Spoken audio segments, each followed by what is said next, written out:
নমস্কার বন্ধুরা, সাতবাহারের পক্ষ থেকে আপনাদের সবাইকে জানাই অনেক অনেক স্বাগত। আশা করছি সবাই ভালো আছেন, সুস্থ আছেন।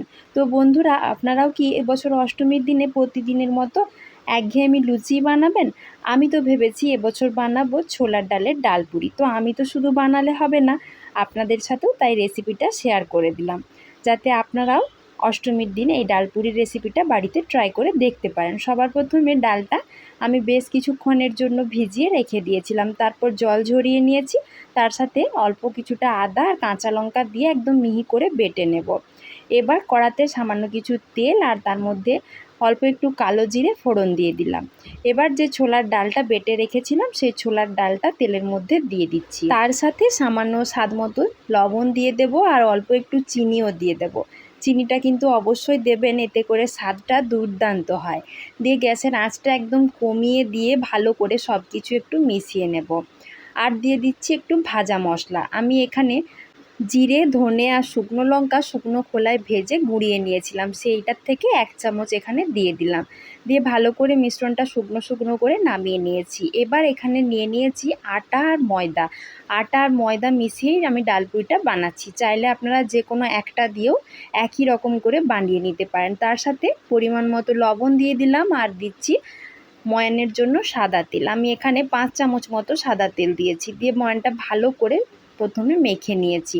ময়ানটা কিন্তু সুন্দরভাবে দিতে হবে, তবেই ডালপুরিগুলো একদম ফুলকো ফুলকো হয়ে ফুলে উঠবে। এবার হালকা গরম জল দিয়ে আমি মেখে নিচ্ছি। আমি ঠান্ডা জল দেব না, হালকা গরম জল দিয়ে আমি আটা বা ময়দাটা মেখে নিচ্ছি। অল্প অল্প করে দিয়ে সুন্দর করে মেখে নেব। খুব বেশি নরম করেও মাখবো না, আবার খুব বেশি শক্ত করেও কিন্তু মাখবো না। আমরা যেরকম লুচি বা পরোটার জন্য মেখে থাকি সেভাবে মেখে নিয়েছি। তারপর হাত দিয়ে এইভাবে থেসে থেসে ভালো করে একটু সময় নিয়ে মেখে নিতে হবে, তবেই ডালপুরিগুলো সুন্দর খাস্তা হবে এবং দুখোল হয়ে ফুলে উঠবে। অনেক সময় অনেকে ডালপুরি বানাতে গেলে পুরটা ভাজার সময় বাইরে বেরিয়ে যায়। আপনারা যদি পুর বানানোর সময় পুরটা একদম শুকনো শুকনো করে তৈরি করেন তাহলে কিন্তু সেই সমস্যাটা হবে না।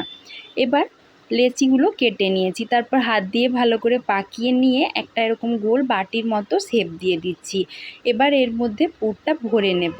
পুরটা কিন্তু একটু বেশি করে দিলেই খেতে ভালো লাগবে, তবে খুব বেশি দিলে আবার বেলবার সময় বেরিয়ে যেতে পারে।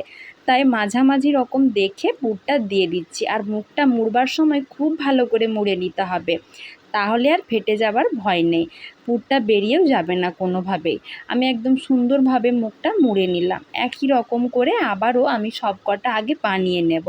একটা তো আপনাদেরকে দেখিয়ে দিলাম, আরেকটাও দেখিয়ে দিচ্ছি যাতে আপনাদের বুঝতে কোনো রকমের কোনো অসুবিধে না হয়।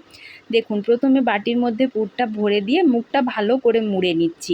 আগে সাইডগুলো মুড়ে নিয়ে পুরো সাইডটা একদম মধ্যিখানে এরকম জড়ো করে নিয়ে হাত দিয়ে ভালো করে চেপে চেপে মুড়ে দিচ্ছি, তাহলে আর কিন্তু কোনোভাবেই খুলে যাবে না। সবগুলো তৈরি করে নিয়েছি, এবার বেলে নেব। তার জন্য আমি এরকম বেলনা চাকি তো নিয়ে নিয়েছি। এবার সামান্য একটু ময়দার গুঁড়ো ছড়িয়ে আমি এখানে এগুলো বেলে নিচ্ছি। অনেক সময় তেল দিলে কি হয়, পুরটা বেলবার সময় ফেটে বেরিয়ে যায়। আর এরকম ময়দার গুঁড়ো অল্প একটু ছড়িয়ে দিয়ে যদি বেলা যায় তাহলে পুর বেরিয়ে যাওয়ার কিন্তু কোনো রকম কোনো চান্স থাকবেই না। দিয়ে বেলে নিচ্ছি। আর এগুলো কিন্তু একদম পাতলা করে বেলা যাবে না, একটু মোটা মোটা করেই ডালপুরি বানাতে হয়। দেখুন, আমি একটা আপনাদেরকে বেলে দেখিয়ে দিচ্ছি, আশা করি বুঝতে পারছেন আর আপনাদেরকে দেখানোর প্রয়োজন নেই। এবার ভাজবার জন্য তেল আগের থেকে বসিয়েই দিয়েছিলাম, একটা ডালপুরি তেলের মধ্যে ছেড়ে দিলাম। কিছুক্ষণ পর আপনাদেরকে দেখাচ্ছি। দেখুন ডালপুরিগুলো কত সুন্দরভাবে ফুলে উঠবে, একদম দুখোল হয়ে। আর এগুলো খেতে কিন্তু দুর্দান্ত হয়। প্রতিদিন একই রকম লুচি না বানিয়ে এই রকম ডালপুরি বানালে মুখের স্বাদটাও একটু অন্যরকম হবে আর খেতেও বেশ ভালো লাগবে। দেখুন কি সুন্দরভাবে ফুলে উঠেছে। এবার তেলটা ঝরিয়ে নিয়ে তুলে নেব। এগুলো একটু সামান্য আমি লাল লাল করে ভাজছি, চাইলে আপনারা একটু সাদা সাদা রেখেও ভাজতে পারেন। একই রকম করে সবগুলোই ভেজে নেব। তো আমি আজকে ডালপুরিগুলো ফুলকপির কোরমার সাথে পরিবেশন করেছি। আপনারা যে কোনো কিছুর সাথে পরিবেশন করে দেখতে পারেন। এগুলো কতটা নরম হয়েছে আপনারা তো দেখেই বুঝতে পারলেন, একদম হাতের মুঠোর মধ্যে চলে আসছে। আর একটা ভেতর থেকে ছিঁড়েও আপনাদেরকে দেখিয়ে দিচ্ছি। দেখুন ভেতরটা একদম পুরে ঠাসা। তো বন্ধুরা, আমার আজকের এই ডালপুরির রেসিপি আপনাদের আশা করছি ভালো লেগেছে। যদি একটুও ভালো লাগে তাহলে অবশ্যই একটা লাইক করে দিয়ে সবার মাঝে বেশি বেশি করে শেয়ার করে দেবার জন্য অনুরোধ রইল। চ্যানেলটিতে নতুন বন্ধু হলে চ্যানেলটা সাবস্ক্রাইব করে আমার পাশে থাকার জন্য অনুরোধ জানাচ্ছি। আজকের মতো এই পর্যন্তই। খুব তাড়াতাড়ি আবার হাজির হয়ে যাব নতুন কোনো রেসিপি নিয়ে। সবাই ভালো থাকবেন, সুস্থ থাকবেন। ধন্যবাদ।